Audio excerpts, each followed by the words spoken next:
All right, everybody, what's going on? It's the Arty 84 show live here in quarantine, week 9 or 10? Something like that. Something like that. Sure. In our own designated locations. It is May 20th, 2020. We're almost out of this. I see the future nearing.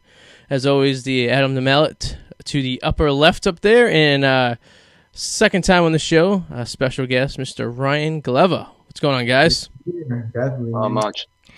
I will say. Yeah, go ahead. I will say. Oh, go ahead. Sorry, Ryan. Oh no, I'm just happy to be here, man. Glad to connect with you guys again. Wait a minute, thanks for coming up last minute. Yeah, it's tough because it's like last minute we're trying to throw these things together. And obviously we can't have people come over because we're all like in our own little bubbles here, but like the miracle of Zoom, you could literally call anyone around the planet. We should try to get like someone from like, I don't know, Russia. It's true. Come on. The only thing I hate about these is it's hard to know. Like if I'm next to somebody, I can tell when someone's about to talk. Yeah. But when it's like this, I don't know when it's cued because I can't see people's facial expressions, like they have something to say. So it's like I feel like I'm always fucking interrupting when I don't mean to. And then I just get caught in between. It's like, wait, you were saying what? Huh? Oh, wait, you were saying? And it's just, it throws me all fucking off. It drives me crazy. No, you're right. It's like, because when you remember when we did the show back in the past, it's like you have someone on the phone. The same thing, you know what I mean? It's like you're struggling trying to get a cue when someone's on the phone. They don't know. You know, it's a little bit of delay and stuff like that, too. So, you know, it is what it is. But it's we're almost out of it. I think we're almost out of it, and I'm a little frustrated with the state of Massachusetts and the city of Boston myself, and I kind of just vented They're completely retarded because this whole phase thing has no science behind it whatsoever. It's like, now explain to me this. How is it in phase 1, hairdressers and barbershops can be open, right? But that's, unless you're having sex with somebody, that's the closest you actually get to somebody. It's getting a haircut. Yeah, like it's true, and that's a phase 1 opening that could open Thursday. Well, you don't bang your hairdresser like everyone else does in these worlds. No, like you're just so close to somebody when you get your haircut, but that's a phase 1. I don't get it. It makes no sense. It's frustrating because you have other states around the country who are in worse situations, such as like New York and Florida was very bad for a period of time. Who seem to figure out the system very well, and here we are just spinning our wheels into it. I almost feel like Governor Baker came out with the delay on Monday because he didn't know what to say on Friday. And he needed the weekend to come up with some bullshit, and he just threw some shit together and was like, this is how it's going to work, I guess. I don't know. What the fuck? Yeah. Now, what do you guys think? It's a lot of public pressure, for him to reopen. And, I think it's a lot of evidence, that could go either way. Like I see evidence online and stuff that points to, Florida, they just reopened and stuff, everything, and the cases are steadily going down. But then, and stuff, everything, they have, news and stuff, everything about China where they're putting people back in quarantine. So, I don't know. I'm confused. Yeah. He's either no, I wouldn't be surprised if, God damn it. See, that's what I mean. I don't know when to fucking talk. No, go ahead. Yeah. No, but I was going to, I fucking forgot what I was going to say. Baker's either going to look like a hero when this is all said and done and be like, wow, this guy really fucking seen the future, or he's going to look like an asshole. So it's like a 50-50 shot. I guess it's better to look like a hero and have to deal with some at the end and looking like the asshole of opening everything up, and then I understand their point of view. I don't get me wrong. It's just now it's more of a frustration thing because now it's like it's Memorial Day weekend coming up, and it's like this is supposed to be the gateway to the summer, and it is. And I mean, numbers, because people are coming out more now, obviously numbers are going to go up a little bit. Expect it. It's going to happen. But what's going to happen? News is going to make a bigger deal out of that and be like, oh, see, this is another wave we're talking about. Yeah. When it's just like everything we've done to this point, I've been fine with, but now it's fucking time. We can't stay this way forever. I mean, I've come to the conclusion I'm going to get it. We're all going to get it. It's going to be like fucking chicken pox, until a vaccine comes out. You mean to tell me we're going to stay all harbored inside till January, February? No, it can't happen. My neighbors have it. They're fine. I mean, but they don't have any previous health conditions. But still, it just has to happen. I got tested on, was it yesterday or was it Monday? Monday I got tested. I woke up and I went to work and I started feeling like shit. I felt like I had like this my nose, my smell and my taste was like off, right? And I started feeling like weak and I was getting chills and I was like, now I hadn't been anywhere. All I've been was to Home Depot on Sunday, but I had the mask on. I wasn't really near anyone and stuff like this. And that was the closest I came in, other than the grocery store, but I don't see anyone in there. So I started having a fucking panic attack. So I went online to like the CVS clinic thing, right? So I started putting in, the CVS website asks you a bunch of questions to see if you qualify for a test. So it was like, do you do this? No. Do this? No. This? No. This? No. I'm like, the only problem I have is that, by the way, I just want to interrupt. Shout out to Brian, listening out in California, a good friend of mine. Let us know on the Facebook chat how California is doing right now, where you are. I'm curious to know. But I digress. So anyway, so I go to the, so it's actually really, really simple. It takes about 45 minutes. So I qualified. It said, you qualify for a test. I was like, oh, okay. So I pull into the car, into Lowell. I went up to Lowell, to the Showcase Center is in Lowell in that parking lot. And basically, they give you a time period to come. So I came at like 4:45. I rolled in. And then there's a person who says, put your license against the window, and so I can write down your information. Okay, cool. So I did that, and he wrote down the information. Then he rolled down the window. He has a mask, and you have a conversation with him. He asks you a bunch of questions. So you go through all these questions, blah, blah, blah, blah, blah, blah, blah, right? And then, so I was concerned because I have an infant who is watched by my parents during the day who are over 60. So I go, that's my only concern. I go, for me, I think I'll be all right. I go, I just been feeling shitty for the last 24 hours, and I just want to be better safe than sorry. You know what I mean? They're like, oh, yeah, no, we understand. So they go, you roll into the tent, and they give you this, like, Q-tip. It looks like a Q-tip. They test you for gonorrhea when they stick it up your pee hole. It's like this thick, long They don't do that anymore, but yes, they used to do that. Oh, then that lady was lying to me when I got checked last week. They used to do that. Yeah. So so you jam it up your nose about an inch, and you start like crying a little bit. You know what I mean? And then you put it in. Then they tell you to put it in this little like envelope, and you put it in the envelope, and you wrap it in a piece of paper, and they give it to the guy, and they're like, "All right, go in the parking lot. It'll be about a half hour." So all right, so I go, I'm sitting there, and then one by little, you see all these cars leaving, and then it was taking me forever to leave. So I was like, oh, I'm like, is this bad news? And then they call you on the phone. So they're like, oh, this is CVS, check. We just want to let you know you're all set. You tested negative. We get your test results. We'll bring them out to you in a second. So they come out to your car. They put it on your little windshield, and that's it. So I was like, all right, cool. So she's like, whatever you were feeling was probably something else. She's like, it was probably just a cold. And I go, you're probably right. It probably was just a cold. But ask me if that a year ago, and I would have been like, yeah, just a cold. Now I'm like paranoid. I'm carrying some disease. I'm like Magic Johnson, and I'm like walking around. No one knows what's going on. But see what you did there. That's what people should do. That was textbook. What you just did, perfect. Thank you, Adam. But people are stupid, and they don't do that. And then it goes on, and they give it to more people. Like what you did, you felt something coming on, said, "Hey, I should get this checked out." And if people just keep doing that, the world will be fine. That's it. Know? And that's basically what they should have done. I thought like also though, like you could have it and like not have any symptoms. Exactly. Yeah. Too, like I've been hearing like so many different like, cases on the news and stuff, everything like where it's like people, obviously like, the people at the White House, they got it and stuff, everything. But like, just because you get it doesn't mean that it affects you. But like, if you're elderly or you have like pre-exposed conditions, then you're like more of a chance of, it actually like dying from it. So yeah. In my opinion, I know it was unknown. No one knows what the hell is going on, but like it's tough to go back into time and say how you should have done something when you really don't know how to do it. You know what I mean? So I'm just kind of playing devil's advocate at this point. So it's Monday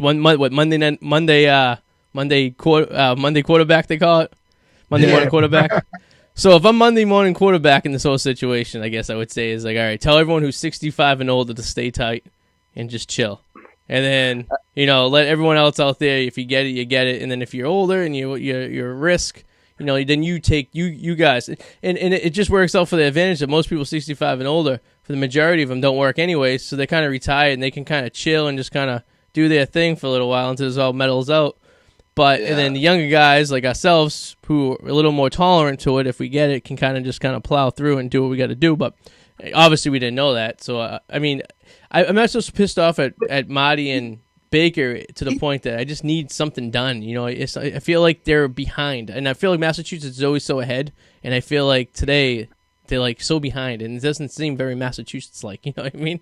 It doesn't. I will say, you know what's hilarious though is that Fox picked a time to. Now I know this show was recorded obviously before, but I think it's hilarious. It's coming out. I think it premieres tonight on Fox, where it is extreme tag.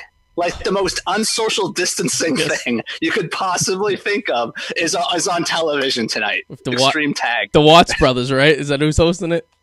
I don't know. Actually, I should probably turn that on. I don't know. It's J.J. Watts and his brothers. Is it really? Oh man, yeah, that's hilarious. So, go ahead. Sorry. Perspective of like Monday morning quarterbacking and stuff, everything. Like if you were to tell like the elderly people and stuff just to stay inside, like there's like healthcare workers and stuff, everything like that. Like how can you change, like what I mean, and stuff, everything like the number of healthcare workers because they still have to go home, go to work, and they're still going to be around those elderly people and they're possibly exposed to the coronavirus. So it's like. It's true. At the end of the day, it's like, no, I mean, no one knows the right way to do it. It sucks because we're all like sitting here saying like what. It's always easy to criticize after everything's said and done than in being in the heat of the moment too. Especially when you not have any say. Like we have no say. Who the fuck are we? We're just there. We're just living the dream. You know what I mean? Like following the rules of the instructors. But real quick, though, to give you an update in California, Brian says they are talking about opening schools with different start times. So California thinking about schools starting soon. Each county is opening up in phases, and they go from there. So they're pretty much doing what New York State's doing, where they're opening up counties by county and seeing how that goes and playing it by ear. So who knows? We'll see how. We're not going to know how it is. In a month, we'll find out if what they did was right. And in a month, if Massachusetts is still locked down and all the other states are back to high levels, then we look like we figured something out right. I guess I don't know. I don't know. I wish it could have been like Sweden. Sweden just said, everybody, just do what you think is responsible. We're not shutting anything down, and then it went away. Like they've had practically fucking nothing. I know they have fewer people and all, but still, I mean, to just imagine living in a society like that where you could just be like, everybody, just please, just, do whatever you think is right and we'll be fine. And everything is, I would live. It's a fantasy land. The crazy thing is, like, have you seen like the videos and stuff, everything on, Facebook and social media of them arresting people for not having a mask and stuff, everything. And then the police have masks. I think that's so crazy. Yeah, I'm not buying this new normal. No. I think it's I hate when they call it the new normal because it's not a new normal. It's a temporary normal. We're not going to be walking around 2 years from now with masks on all the time. I mean, some people will. Don't get me wrong. There's some cuckoos out there that will be wearing masks for the rest of their lives. But as a 35-year-old, I don't foresee my future of taking my family to Disney World in a few years, and we're all wearing masks, all bundled up like we're going into a nuclear power plant remains. You know what I mean? Like this, it's a process that like the mask doesn't even protect from the coronavirus because you still get it in your eyes. So what's the real? Yeah, that's true. Ryan, it makes people feel better. You know what I mean? It's all it does. It's all the mask is. It does. Make you feel better. It's all. Because at the end of the day, you're not feeling better. You're not helping yourself. The only way to 100% protect yourself is to have like the mask of the eyes, and like those supersonic fucking masks you have on your face. I mean, what? I don't know. It is what it is, I guess. I tried going for a jog. I tried going for a jog the other day wearing a mask, and I thought I was going to have a serious asthma attack because it's just too much compression against my face while I'm running. I was like, this is stupid. I took it off. I feel like an Islamic woman. I know how they feel. I know, right? That's a good way to think of it. His eyes. That's no joke though, because how you picking up broads, and how you a single guy going out in town wearing a mask? You know what I mean? Like you're not seeing. The girl could have like a half a lip, and her nose could be all like you're right, hooked to the left, and you're sitting there and you're like, you're getting all intimate and stuff like that. Then you finally get to that. You get it. Okay, so taking off a mask with another person is going to be like not using a condom to have sex. Like you get that trust built up, you know what I mean? You finally approved, and now we can drink your beer. You get to be like a straw, like pulling your thing down. It's gonna be messed up. You get a straw coming up the side of your face, and you tape it like you do an IV for your arm. That's all good. Anyway. Mouth dental Dans, man. They're going to make a comeback. Yeah, no kidding. And now they say that you can get coronavirus sexually transmitted by the semen of a man. So I don't know about that. I heard something that they weren't sure about that yet, but I did see a study that early studies are showing that you can't get it twice, but that's only in monkeys. It's only been done in monkeys. They tested that that they couldn't get it again. Brian makes a good point. Who says a mask will cover up the bad teeth of a meth addict. So you could be dating a meth addict for the first few weeks and not even know it. That's you haven't true. seen them teeth. So. It's true. And in California, anything is possible. It's just, I don't know. But that's the Corona update here on the Arty 84 show as we do each week.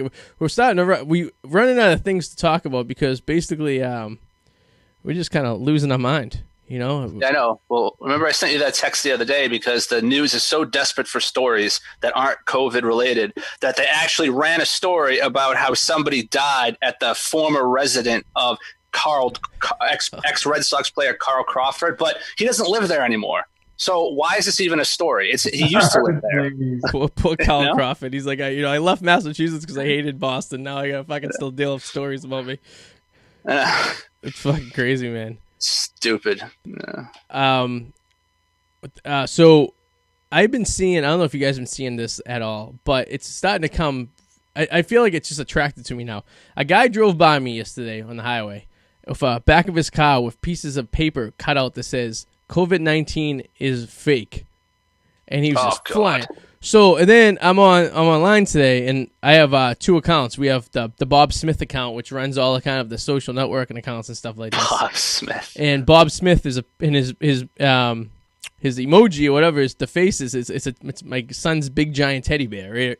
So I was starting to troll and starting to get into some wormholes of like shit going on today. So I found this one wormhole of the society. You know how like Adam, you with the flat earthers. This is a society. Oh, you know I love my flat earthers. You know. Well, this is a society of people who think the COVID-19 is all fake and all a ploy. An extreme group, if you will, just like the people like every time there's a tragedy, like the Boston Marathon was all fake, or like if something like 9/11 was all people who have these conspiracy theories. So I delved into this group of people in this in-depth conversation, and about how this is all fake, and it's just to take our tax money, which doesn't really make any sense at all because no one's working. So how you can get tax money? And everyone had all these theories and stuff like this. And then I got into like I don't know about 15, 16 paragraphs into this big rant going on, and they started bringing up flat Earth. Shit me not. Why didn't you text me, dude? I would have been in a minute. So they start going into flat Earth, and this one guy was like, well, COVID-19 has to do with flat Earth. He's like, Earth's flat. Every picture you see of the world is computer animated. It's not real. And people were just like, oh, I got to find this thread. Tomorrow when I get to work, I'm going to look it up. This thread was going on, and it was just like, COVID-19 didn't exist. Then they were starting about, well, 9/11's fake. And then it was like, the Earth is flat. It was like the most extreme group of people in one little pod of extremeness that Adam, you would have loved just to dive your teeth into this conversation. Well, those other ones would have pissed me off, but the flat Earth thing, I love flat Earthers, man. They're just hilarious. It's just the ultimate stupid. Like on the ranking of conspiracy theories, it's like flat Earth comes in at the extreme bottom of ridiculousness out of all of them. I'm fascinated by them because I just don't understand how they could I could disprove pretty much anything with flat Earth right now. I would love to have an actual conversation and not have somebody answer a question with another question if I ask it. It always, like, I'll say something and then it's like, well, did you know? Well, no, answer my fucking question. I'm asking you this. Yeah. Tell me logically what I'm seeing here and I can explain to you. And it's like nothing. It's just dribble that comes out of their mouth. I love it. I don't get it. Funny, it's like a lot of people just don't like factual information. That's true. The flat earthers, they just like, no matter how much factual information you present them, it'll just be like, oh, like that's fake, that's made up. Yeah. Like we can't trust them. The only thing you have to say is you have northern and southern hemisphere constellations. You have constellations here that you can't see in frickin' Africa, right? Like, there it is, right? Can you explain that? And then it comes like, well, you just don't know how space works. None of us do. Have you ever been to space? And it's like, are you fucking kidding me? Yeah. Like, it's just, you can't. It's just a constant circle jerk. Like, it's like impossible. It makes absolutely no sense at all. It's I like, love it. like you're right. It's like people don't want to to understand the truth. By the way, Alex Wallace, a number one fan, is watching, and he's saying the lag of the stream reminds me of an 80s MTV video. It does a little bit. The internet's struggling these days because everyone's online. Are you guys seeing my live video, or is it frozen for me? No, audio's been a little jumpy a little bit, but not too bad. What about the video? Did you get the video? I'm not looking at you. I'm looking at sexy Ryan Glover right now. Oh. About the flat Earth, I tried to interview Mad Mike before he died. I was like talking to him on Facebook and trying to get that interview schedule. Oh, that sucks, dude. I would have loved to have seen that. Was that the guy who made his own rocket ship? Yeah. Yep. That guy was extreme. Maybe you can get hold of Mark Sargent. He has that documentary on Netflix. He loves talking about flat Earth. He just won't shut the fuck up. Is that? Oh no, yeah. Still there, Arty? Yeah, I'm there. I'm just trying to troubleshoot something real quick. Go ahead. You guys continue. If you're Whoa, losing you guys a little bit. Yeah. I don't know what's going on. Anyways, have you guys watched NASCAR at all this week? Since it was the only sport that was on. I'm sure a lot of people did. I haven't been following NASCAR lately. I watched it. I finished my yard work early at around 3, and the race started at 3:30. I went down to my living room. I cracked myself a Busch Light, and I was watching the guys drive around in an oval, all left-hand turns. And there's a thing I was hoping one of you want to get involved with. The Busch Light, I shouldn't say Busch Light. I think it's just Busch Bear. Car has a thing. If you take a picture of yourself drinking a Busch Bear and hashtag a certain thing, they'll put your face on the car for next race. Oh, that's awesome.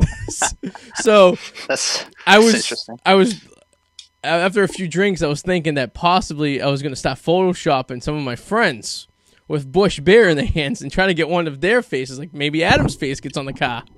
I was thinking about maybe Maddie, little fatty Maddie's face gets in the car.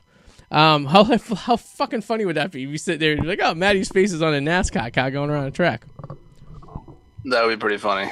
I also thought about, this is how bored I am. I don't know if you guys have been watching the news, but like on the news basically they have this thing like on the mornings where they'll like post like you can submit pictures of like a graduate and says congratulations, Bob Smith. So I was trying to find a picture of Maddie Monaco and trying to put a picture of him and say congratulations for Maddie for graduating high school, and it would just be a regular picture of him. Just yeah, you would do that. I'm telling you, I'm just running out of things to do these days. Times are tough. But I don't know. Anyways, are you guys surviving? Are you guys? I know you, Adam. You're working. You're back to work, but remotely. You never really left work, right? You still. Yeah, I'm not working Friday, Monday to Thursday. Remember, so this upcoming one, though, I'm probably going to kill myself because I have Friday off, Saturday off, Sunday off, and Monday holiday. So I have off again. So I'm 4 days on, 4 days off. I'm like a firefighter this week. So it's like I don't know what I'm going to do. I'm like, what am I going to do? I don't know. I'm gonna get some writing done, I guess. That's probably what I'll do. But. Hey Ryan, how's your work schedule been helping you? Is it a struggle? So I'm an actor, man, and like it's definitely affected me. So like I can't really that sucks. Do a whole lot, but like I've been really diving into like blogging and interviewing different people, and like I've been having some great interviews. Like today, like I interviewed Michael Day. He's been in The Equalizer, and he was in this movie, The Stronger. And we talk about like how Ben Affleck stole his script for The Town, allegedly. Like instead of everything, because I don't want to get sued by Ben Affleck. But yeah. No, so I want to. I watched that video right before the show. I watched it about an hour ago. I got a few questions for you regarding this too. So first of all, he's coming off a movie called Townies, right? Basically, is that the idea? Yeah. That was his original film was called Townies. Okay. Like he like the script of the original than the actual film townies that, you know, but. And is he? So he's from Boston, right? Originally, or is he Irish and moved to Boston? Yeah, he's from Mass. He's lived like all over and stuff, everything like. But like, you know, he's from Massachusetts. Yeah. He seems pretty badass because the way he would describe like how he was a kid and how he had friends that were indicted in a murder and he was being questioned and shit. Yeah, he was into serious stuff, like, you know, and he knows like a lot of the OGs in Charlestown. And like, you know, the funny thing is he was telling me about how, like, you know, they were kind of upset that he was doing a movie and stuff called Townies. But then like when Ben Affleck came, it's like, it's all great. Like, you know, Ben, like, he's not from fucking Charlestown. Like, so, you know, but, you know, interesting guy. Like, you know, he's really talented as an artist too. But like, yeah, you know, like, really like came from like the streets and stuff, everything. Like, I guess he had a crew in Everett and they were like robbing shipping containers. And then like he got the DEA came knocking, like, I guess asking about a murder, and he like, you know, fled to Florida and like, you know, basically like, you know, and stuff, everything, like just started like getting into real estate, you know, leaving that life behind. And then he saw like he was inspired by Donald Trump's book, the Art of God. I thought that was pretty crazy. And he was just like, he just knew how to make money. So he knew how to run all these like, and he was talking about, he used to run adult websites, like porn sites and stuff like that too. Yeah. This is what he was telling me and stuff, everything. And he was like making a lot of money and stuff, everything, doing that in Florida. But he was like, he just got tired of it. It was like, it was getting oversaturated. So like, you know, he decided like, you know, he was going to audition for The Apprentice and stuff, everything, but he didn't get picked to be on The Apprentice and stuff, everything. But he was like, he realized he had a talent for acting and stuff, everything. And then he started like, you know, trying to come up with the movie Townies. And, you know, he wrote a script for it and he was trying to get it financed. And he eventually sent the script to Ben Affleck. And, you know, he thought like, you know, Ben Affleck would produce it. But like, I guess, you know, after that, Ben Affleck was like, oh, I'm making a movie called The Town. But like, how could he say like, you know, Ben Affleck stole the movie? Because like, you know, he hadn't even seen the script. So he had to wait 2 years before the movie even came out so he could see the similarities, you know? So that's messed up too. Imagine that, like you have this like great idea and it's like all of a sudden it's gone because Ben Affleck decided he was just going to steal your thunder. Like, what an asshole. Like, that's like pretty fucked up. Funny, when you say gone, I just lost all the picture. I don't see anybody anymore on my phone. I don't see Arty. Like, he's all black. I haven't seen Arty. I just see you. I see Glover. So I was looking at Ryan like pretty much most of this whole time. But yeah, it's like I think like it's very common in music and in film for like, you know, bigger artists to steal from people. I think that happens like, you know, awfully a lot, even like comedy and stuff, everything, you know, like bigger comedians steal from like, you know, lesser known guys and stuff, everything, or, you know, all the time. It's pretty. I wonder how often that's true though, and how often it's actually bullshit and someone's just saying that because they're jealous. I'm sure that happens too. Oh, you know yeah. What I mean? I think that happens. That probably happens a lot too. Or like even just like sometimes that people have similar ideas, you know, and stuff, everything. Like I might have like an idea for something and stuff, everything that I would think like, you know, is, you know, very specific to me, but you might, you know, have something similar. I'm like, oh, you ripped that off. Yeah. Comedians, I notice are like that. They whine and cry. You stole my material. And then it's like, sometimes it's a little suspicious, I'll admit, but sometimes it's like, you know, there's only so many things you can say. Things are bound to kind of overlap and sound similar in some cases, but there are a few times, you know, you hear and you're like, wait a second, that's very spot on. You know, what's interesting though, like I've seen that like happen. And I wonder, like, you know, where was the genesis of it? Like, you know, who stole this joke? Like, whose joke was it? Because it can't be both. Like, you know, so who was the original creator and stuff, everything of that? But I think, like, usually the person who has the larger platform usually wins out unless there's overwhelming evidence and stuff, everything to support that you were ripped off. And even if you are, because there's been people and stuff, everything I know, like in the music industry and stuff, everything where they've been able to document that, like, you know, this person like stole or ripped off their idea. But like, you know, people don't care, like, you know what I mean? And stuff. They just like the bigger artists usually. That was the big thing with like Louis C.K. and And who's it? It was Louis C.K. and who's the Spanish? Oh, he's ripped off a few people. No, he had a thing with Dane Cook for a while too. No. So Dane Cook steals jokes, and the Spanish but guy. Louis C.K. stole from Dane Cook. No. There was Other way around. Other way around. It was that way too, because they did an episode on Louis C.K. making fun of it on his show when he had it. Yeah, I forget. I think you're talking about Carlos Mencia, right? Yeah. That was huge. And Joe Rogan called him out. You've seen that video, right? Yeah. When he blew him up on stage. That was awesome. But like Carlos Mencia, didn't he apologize? Like, he actually apologized for stealing jokes. He's stolen jokes from like a lot of people, allegedly, I think. And he was a flash in the bucket too, because basically he had his year or two of fame. And then it all came out that he's just been ripping people off left and right. But I know a guy who back in the late 90s when Dane Cook was starting to come up, and he would sit in the back of this comedy club at the Hong Kong in Cambridge in Harvard Square. And Dane Cook was just this kid who didn't really know it. He would sit in the back of a notebook and write down if something was funny, he'd write down someone's joke. And you'd write it down. And this is when Louis C.K. was kind of coming up, and a lot of like the Boston comedians like Bill Burr and all those guys, they were doing these small little sets like the Hong Kong in 1998, 1999 in Cambridge. Dane Cook would write all this shit down, and then he would go to another comedy club. He'd go down to like Brighton and do a set, and basically not exactly verbatim the joke, but basically the same joke, and that's how he would like twerk it.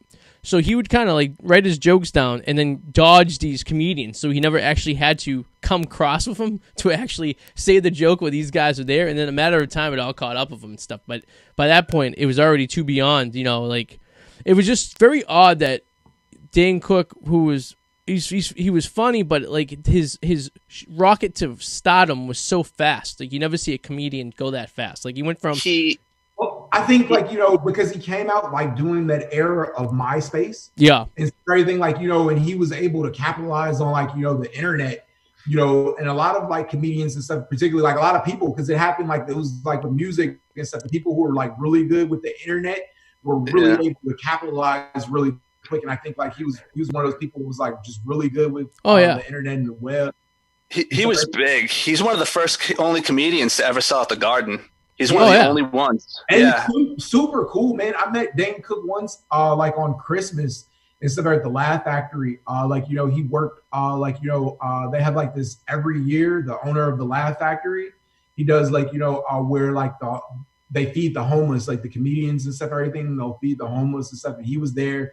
Tim Allen was there and stuff, everything. And he's just like a super humble, like cool guy. He was talking to me and stuff, everything, just like having a real conversation because he was there because like I guess that was the year his parents died. Yep. And he was just super cool, man. I compare Dane Cook to that generation's version of Pauly Shore. Almost the same thing, just overexposure and just too much thrown at you of him to the point where people just got sick of him and didn't want to see him anymore. I could see That's that. kind of how I felt like. I kind of compare them together. It's funny. It's funny. Like Russ has that song and stuff, everything where he says like it's like Dane Cook, you weren't funny anymore, and so everything like that. I was like, oh, like you know what I'm saying, my like man, it's like, but like it's like a lot of like Dane Cook hate like out there. Like I'm like, why? But I loved his specials and stuff.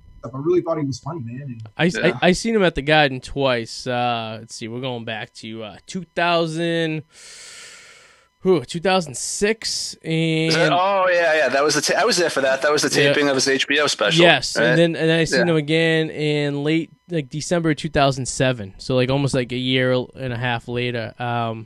Both times, I mean, it was good. It was entertaining. I went on dates. I mean, I was sat in the nosebleed at the Garden. I was like the last row up in the upper deck, and he literally filled up the entire Garden plus all the the basketball court. Like it was amazing and. He did it in a round, and the whole thing, like how people say, like he stole jokes, though. Like I wonder, like what jokes are they specifically referring to? Because like a lot of the specials I've seen of his, they seem so personal to him, like about his like Catholic upbringing, and it's like kind of like Kevin Hart. Like, how can he really steal jokes? Because his comedy is really personal. So I think a lot of it wasn't his jokes that he did for his stand-ups and stuff like that, for his specials. I think a lot of it was the jokes he used as he was making it. I think that was the issue. Like, because if you go, I knew someone posted is a Facebook, a YouTube video out there that has like Dane Cook side by side with, like, say, Louis C.K., and Louis C.K. is doing his joke, and then Dane Cook's doing an interpretation of the joke. Oh, yeah, I've seen stuff like that, yeah. So, and I don't think it was anything he ever did, like, on an album or anything he did, like, on a show, like a big show, because that's just like smearing shit in someone's face if you're doing that. I think it was more or less like, you know, on a Tuesday night at some bar in Boston, right?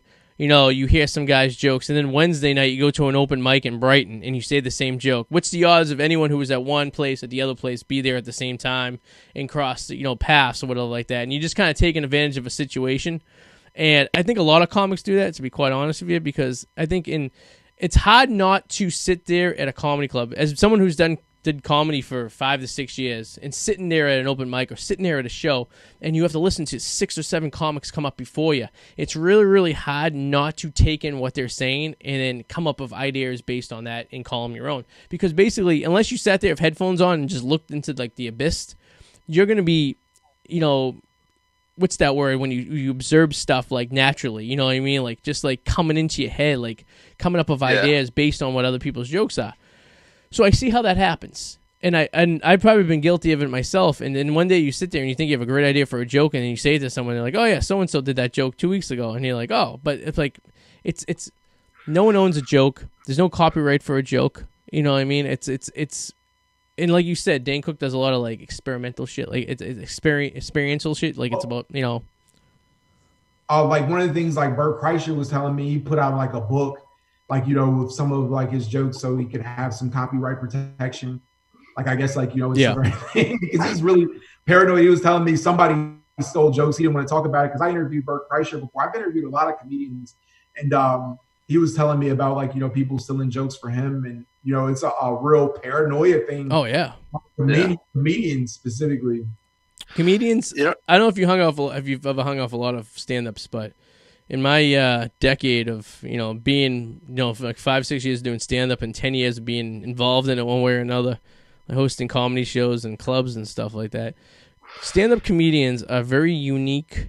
I equivalent a stand-up comedian to a field goal kicker in professional football, to a closer in baseball, to a goalie in hockey.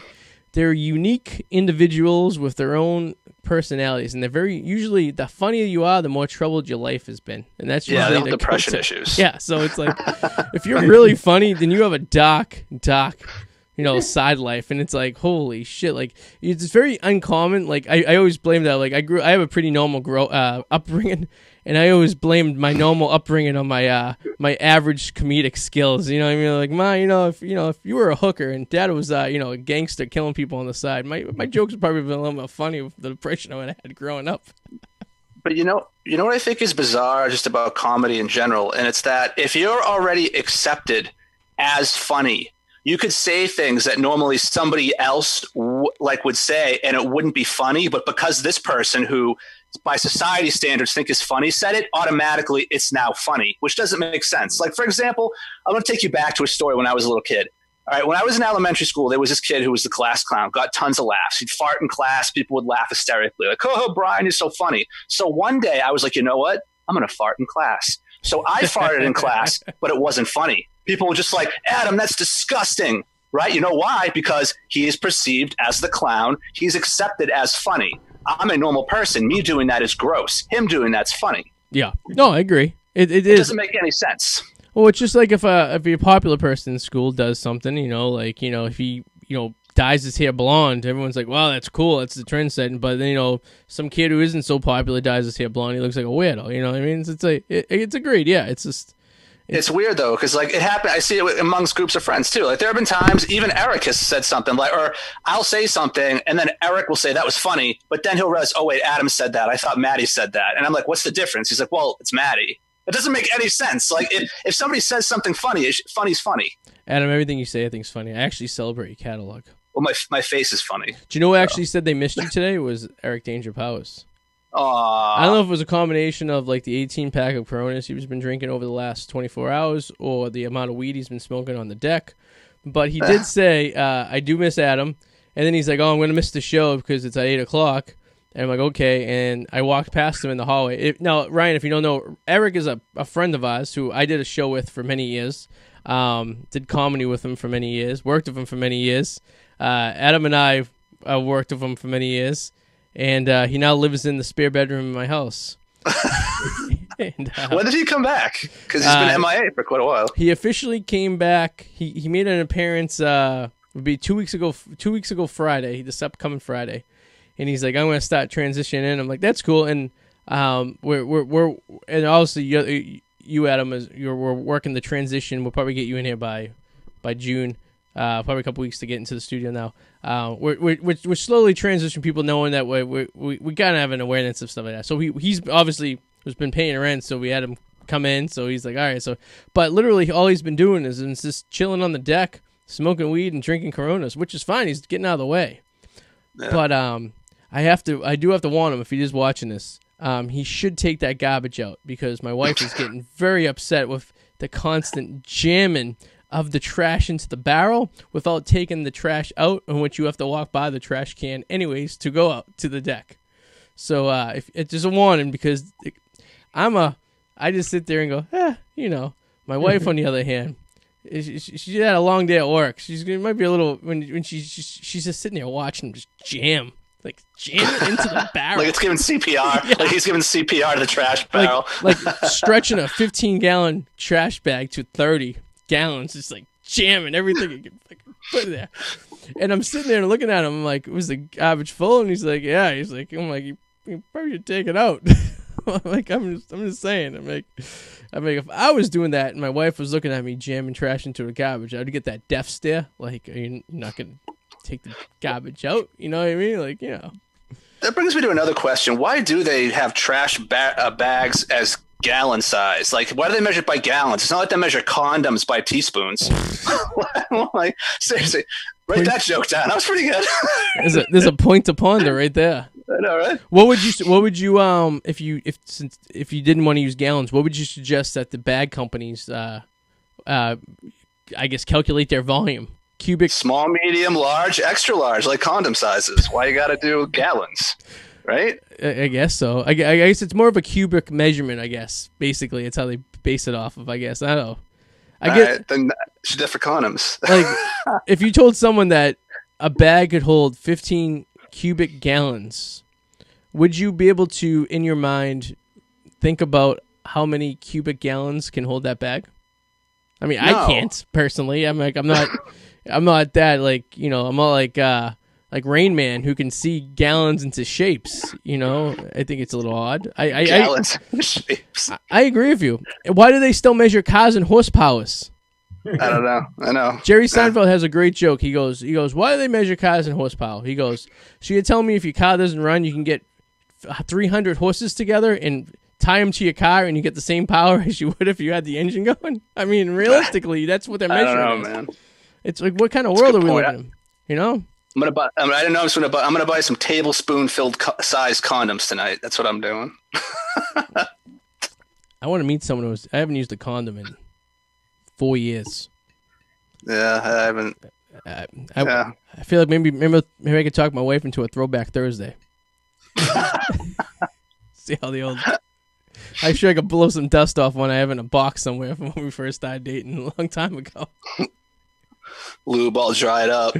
It's equivalent to like gum in a pack of baseball cards when you were a kid. It's like, how long that gum been sitting there? But we still ate it. You still ate the gum, right? I did. I mean, if you put it in your mouth and vaporizes into like a powder, it's like you bite into it and it just falls apart. We all did it. We aren't cray-cray. So, all right, NASCAR's back. We talked about that. We talked about coronavirus, obviously. Anything else you guys want to bring up? Anything entertaining or in the news or in the life? Yeah. So remember in Taiwan there was the cardboard cutouts they were putting in the stands of in the baseball. We talked about that. But I think I know where you're going with this. In Korea, they're putting sex dolls in the stands. All right. I did hear this. The Premier League also did the same thing too in England. I heard did the sex doll thing.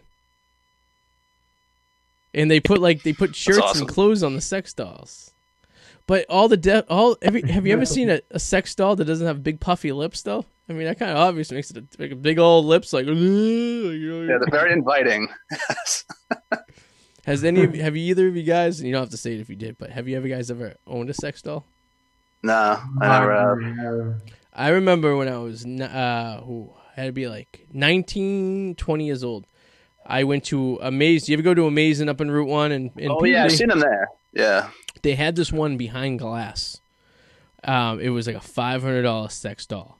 And it had these like little slots where you could stick your hand into the glass to feel it and to feel the different areas of the doll and, how realistic it is. Don't get me wrong, it was very realistic. And this guy, I remember it was like a Saturday night, and me and my buddies went up there. Cause when you're a kid, you think it's cool to go into a sex toy store. You know what I mean? You're looking at all these, like, oh, we can get it. It's like almost like rite of passage as a 20-year-old or a 19-year-old, because like you can't quite go into the strip club that sells booze yet, but you can go in the strip club that doesn't sell booze, and you're kind of an adult, but you're really not a full-blown adult yet. You know what I mean? So you go to a porn store. So you go in there and you giggle and you laugh at the big giant 3-inch dildo that you attach to the wall, and then all the whatever. So there's this guy walks up to us, and he's like, he has these glasses on, tons of acne. He was probably like in his mid-20s, and he goes, "That is our supreme model right there." He goes, "That is a $500 sex doll that'll blow your mind." He goes, "If you have sex with this doll, you'll never want to have sex with a girl ever again, and I guarantee it." He's like, "I actually own it, and I think it's great." And I said, and I'll never forget why and what type of people use sex dolls, and that is basically it. And that was 15 years ago, and I still remember it to this day, so it was pretty intense.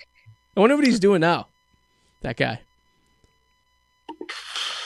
Probably living in the trailer park right next to it. Probably, yeah. You guys ever hang out in a trailer park at all? Like went to a trailer park party? No. So one time, this guy paid me money on the internet to go take pictures of his ex-wife's vehicle. Whoa, nice. Nice. Everything I had to go because I guess she had taken the car and left. But he knew where trailer park she was staying at, so I had to go and I videotaped it. And I was taking photos and stuff and everything, and people were coming out. It was weird. Man. It was in Salt Lake. I used to live in Salt Lake City, Utah. Okay. So oh man, that could have gone south real bad. So I mean, I know, right? I mean, you was sticking out like a thumb. You're in this trailer park. You're in Salt Lake City. You're taking pictures of a camera. Yeah. You don't exactly look like someone that's supposed to be there. You know what I mean? I'm surprised the cops didn't get called. I know, yeah. I was, but to be honest and stuff, everything it's not a police state. Salt Lake City, Utah is the police treat you very, very well. They're very, very cordial. Everyone's really nice, even law enforcement. The only time I was ever stopped by law enforcement, I think one time and stuff, my tire was flat and the state trooper asked me if he could help me, which is a stark contradiction from other areas I've visited in this country. Oh, I'm sure. Yeah, it's they're asking if you want help. Otherwise, they're throwing you in the side of the car and trying to arrest you just for being out there on the side of a road. Right. That's fucked.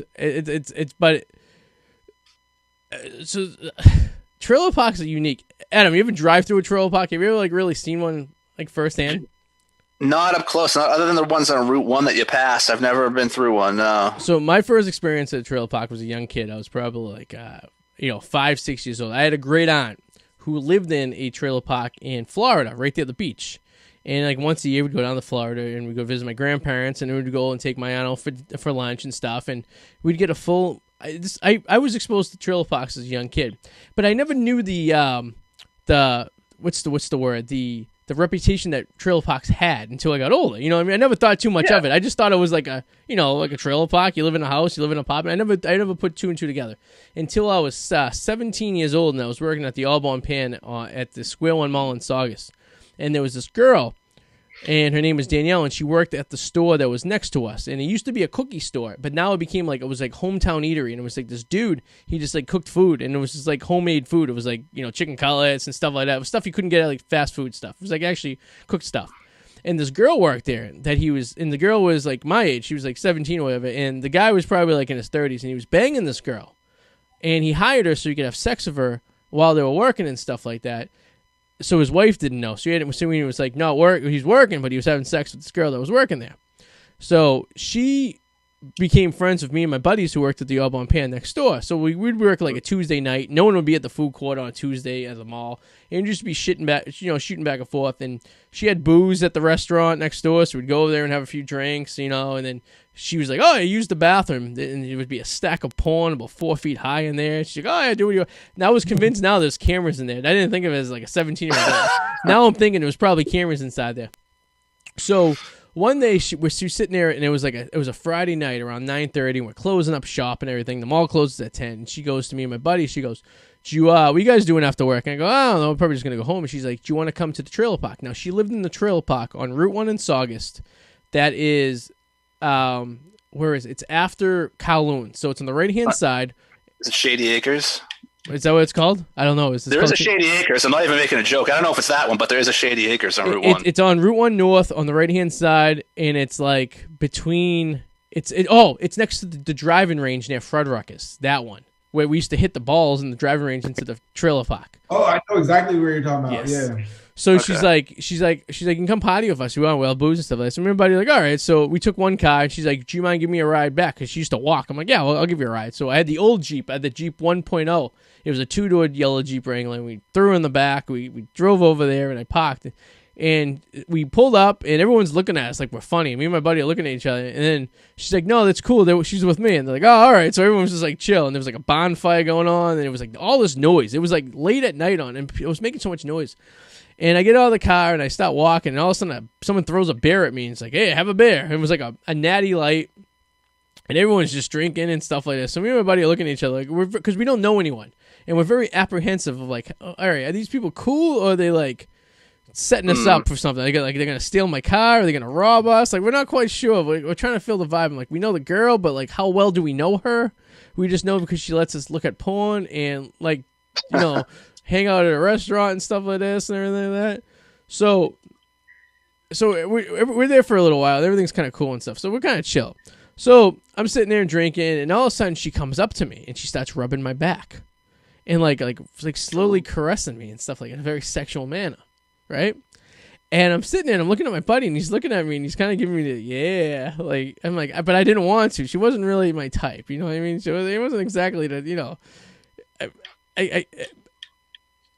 let me correct myself. 17-year-old Arty was very apprehensive about this. Now, if this was like 24 or 25-year-old Arty, I would have been like. You would have been gone. You wouldn't even know I was there. I would have been in like Flynn. I would have been like, all right, I got the hint. Let's go. You know what I mean? But I was still an innocent. I came out of my shell. Was it a young bloomer, a slow bloomer, a late bloomer? Late bloomer. Yeah. But yeah, she's rubbing my back and everything. And I panicked. And I looked at my buddy. I'm like, we gotta go. So we left. And my relationship with Danielle from Homestyle Eateries was never the same. And she would like, it was just before, this was like MySpace didn't exist yet. All we had was AIM, and every once in a while she'd hit me up on AIM and wanted me to come hang out in the trailer park.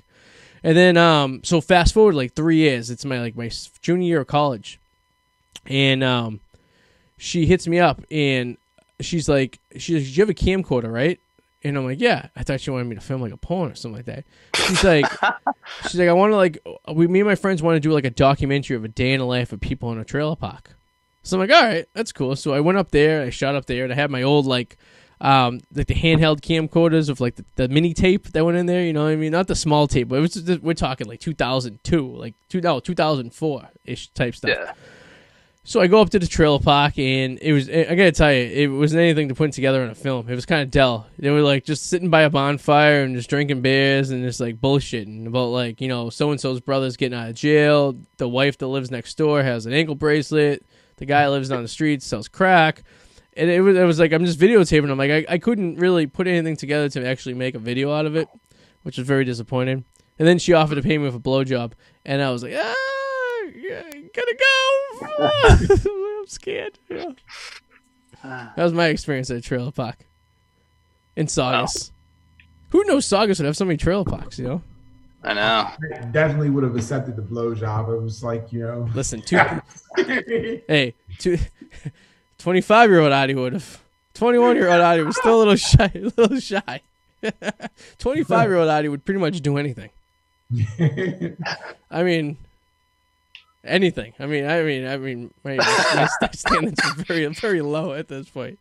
You know, it's a maturity level. You know, and I'm kind of like, so most people get that out of their system like at 16, 17 years old. You know, and then they start maturing. You know, the early 20s. Like Adam, for example, a mature buck. You know, he was a man at 21 and even a bigger man at 35. You know, so. But me, on the other hand, was still a child at 30, so I was still trying to learn my grasp, you know. Yeah, man, I totally understand. So it happens. I was calculating. I was just thinking. There was a conversation that came up about actual single time of your life. Now, during your life, say between 16 years old and now, right? So that's like a good. At how much of that time, say in the last, like, right, how old are you? You're what? You're 36, 30? How old are you? Yeah, I'm 37. 37, okay. So you and Adam, yeah. So say from like 16, 17-year-old to now, how much of that time were you actually single? Like months or years wise? Has it been significant, or is it like a low number? Mostly significant, man. My wife was pretty much like, I only had like one relationship that lasted for a year before I met my wife, and we've been together for almost a decade. So there you go. Okay, yeah. So pretty much I was like up to like I was 26, and I had one relationship in college that lasted a year. So for the most part, you weren't single. You were always like you were tied up for some point. No, I was only in one relationship for a year before I met my wife at 26. Yep. So before that, like when I was like my senior year. Okay, I get you. Okay, yeah. Yeah. From like 20 to 21, I was in a relationship, but like that was my only serious relationship. So at this point, you're like 50-50. So 50% of your 16 to now has been single, and has been tied up. All right. How about you, Adam? I was with somebody 7 years, like through high school, and then into my early 20s. And then I was with somebody 4 years through part of my 20s. And then I was kind of single for a while, and then I was with somebody for a year or two. But like I've been in a lot of like relationships, but in between those, like single Adam is actually pretty crazy. I'm quiet about it. I don't like to talk about it. I like single Adam. Like single Adam is a little bit nuts, but relationship Adam is pretty is a good boy. He really is. I don't think I've ever met single. I don't think I've ever hung out with single Adam in all the years we've known each other. No, I think you have. I don't talk about that kind of stuff. I just don't talk about that kind of stuff. So there's a small window. Things that I do. Yeah. No, there was a small window of single. I think I figured out I was only single from 16 years old from now, 9 months total. Do you believe that shit? Damn. Wow. I literally was from like one relationship, a month off to another. The most I had off was 3 months at any given time. And you gotta remember, I was engaged before I got married. So that was 7 years. And then I've been married for over a year now, but I've been with my wife for over 4 years now. So, I mean, there's me and her between when I called off my wedding, and it's almost the anniversary actually today. It was Memorial Day 2015. So in a few days it would be the anniversary of me calling off my wedding 5 years ago. Then I started dating a girl like literally a week later. And then we broke up, and then I was single for a month of December and a little bit of January, and then I met my wife, and that's been about it. And then prior to my first so you're gonna marry another girl before your wife? Yeah. Almost married. Almost. We came close. It was almost very close. It was 2 months to the day. Yeah, wow, man. Yeah. So yeah, it's really much time. It's kind of weird. It's like not that I'm the type of person that needs to be like kind of like in a relationship type thing. You know, I don't know. Adam's been living on his own since he's 18. He's That's true. I don't know if I could do that. I'm all for commitment, but not marriage. Like I can stay committed, no problem. But like I need my space. Like it's kind of like, yeah, come over. We'll spend a few days. We can even go on vacation together. But then you know what? Just go away. It's like nothing personal. Just go away. You know. Yeah. I mean, I think like it's definitely like important like to have your space to be like where you like mature, like where you can be alone. I think like that's why I was able like eventually to be able to get married, because it's like I don't need it. Like it's great to have, you know what I mean, and stuff. Yeah. I mean, I'm also not religious. I just don't see a point in marriage. I'm more likely to have a kid than I am probably to get married. Yeah. I'll have a kid with you. You want to have a kid? Let's figure this out. You know what? I've wondered that. Do you think there are people out there that like aren't really gay, but like they have faked that they are for benefit reason for the state and got married, even though they don't do anything with each other? Yeah, I've wondered about that. I believe Adam Sandler made a movie. Chuck and Larry get married. Oh, that's right. Yes, that's right. I wonder if that's ever really happened. I'm sure it has. Yeah. I mean, it's great benefits. Yeah. I mean, hey, why not, right? All right, so we're approaching the hour mark here. It's a good show. Ryan, you want to plug anything real quick? Oh yeah, definitely go on the Packy and check out my recent interview with Master Ace, legendary Brooklyn MC, great catalog of music. He recently released his album Brooklyn Story. He's gonna have a follow-up in 2021, with the producer Marco Polo. So check that out. Cool. Yeah, and check out YouTube page too. We get the link at thepacky.com. Just click on the right-hand corner. You get to Ryan's YouTube page, Mr. Mallet. Alrighty. Yeah, you're going to see a lot of Whirlwind Potato videos popping up on the Packy soon. I'm finally kind of waking up and going to start promoting my stuff more. I've hit it's funny, since I haven't been drinking for almost a month, creatively, my brain is now waking up like, do this, Adam, do that. So, yeah. As they take a swig from a bottle. He's like, yeah, I haven't been drinking. I'm like, yeah, me either. So, yeah, you see a lot of videos popping up. And, every Friday I try to post one. So, yeah, check out the Whirlwind Potato on YouTube and check out the Packy. All right. And also, yeah, of course, the Packy. And check out the Wicked Explorer, twexplorers.com. My wife's travel blog page. New videos every week. And we survived another week at COVID-19 here in quarantine, and we're just that much closer to being back to normal. So thank you guys for both coming out tonight on this fine Wednesday, being part of the show. And everyone else, thanks for watching, and we'll see you guys very soon. Take it easy, guys. Have a good one. Bye guys.